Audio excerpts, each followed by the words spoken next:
আমরা সবাই জুলাই অভ্যুত্থানের কথা জানি এবং দেখেছি।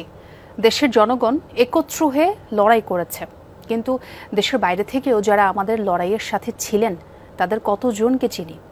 আজ ঠিক এমন কয়েকজনের কথা বলবো যারা কিনা বিদেশের মাটি থেকেও দেশের টানে লড়াই করেছেন, প্রবাসী মানুষকে একত্রিত করে সেখানেই করেছেন জুলাই আন্দোলন। সহকর্মী লামিয়া তিথি জানাবেন বিস্তারিত, আর ক্যামেরায় ছিলেন সাজ্জাদ হোসেন শাকিল।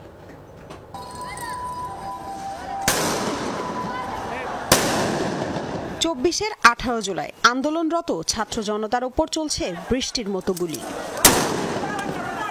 বিদেশের মাটিতে বসে দেশে এমন নৃশংসতা সহ্য করতে পারেনি প্রবাসী বাংলাদেশিরা। সেদিন লন্ডনে বাংলাদেশ দূতাবাসের সামনে এ প্রতিবাদ কর্মসূচি প্রবাসীদের। এ প্রতিবাদ সংগঠিত করেন লন্ডনে বসবাসরত বাংলাদেশের ব্যারিস্টার জাহিদ হাসান। সেদিনের স্মৃতিচারণ করেন, জানান ১৮ জুলাই প্রতিবাদ কর্মসূচি চলাকালে দূতাবাসের কর্মকর্তারা হুমকি দেয় আন্দোলনরতদের পাসপোর্ট নবায়ন করা হবে না।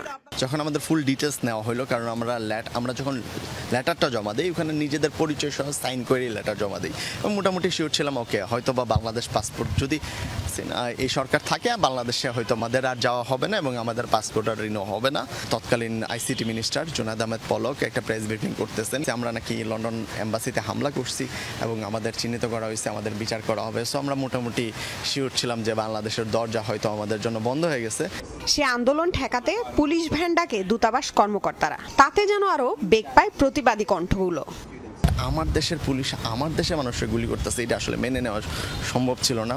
আমরা অ্যাকচুয়ালি একটা লেটার দিচ্ছিলাম যখন আমরা ব্লকেটটা করি, ব্লকেটের এক পর্যায়ে ওরা অ্যাকচুয়ালি আমরা জানাই যে এই গুলি চালানো বন্ধ করতে হবে, না হলে অ্যাকচুয়ালি আমরা বাংলাদেশ এম্বাসির কার্যক্রম চালাতে দিতে চাই না এই লন্ডনে। সো তখন আমরা এটার একটা লেটার দেই, সেটা অ্যাকচুয়ালি আমরা ইনশিওর করি প্রাইম মিনিস্টার অফিসকে পাঠানোর জন্য। জুলাই আন্দোলনে অংশ নিয়েছিল কানাডায় থাকা বহু প্রবাসী।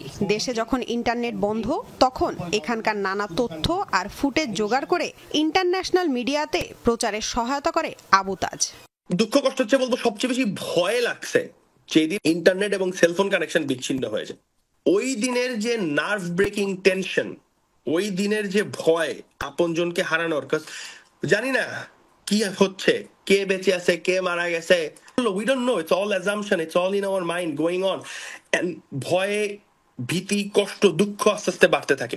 শুধু লন্ডন আর কানাডায় নয়, মধ্যপ্রাচ্য থেকে শুরু করে ইউরোপ আমেরিকার বিভিন্ন দেশে থাকা এদেশের প্রবাসীরা যার যার জায়গা থেকে সক্রিয় অংশগ্রহণ করেন জুলাই আন্দোলনে। তাদের রেমিটেন্স বন্ধ করার ঘোষণা এক অর্থে কাঁপিয়ে দিয়েছিল শেখ হাসিনার সরকারের গদি।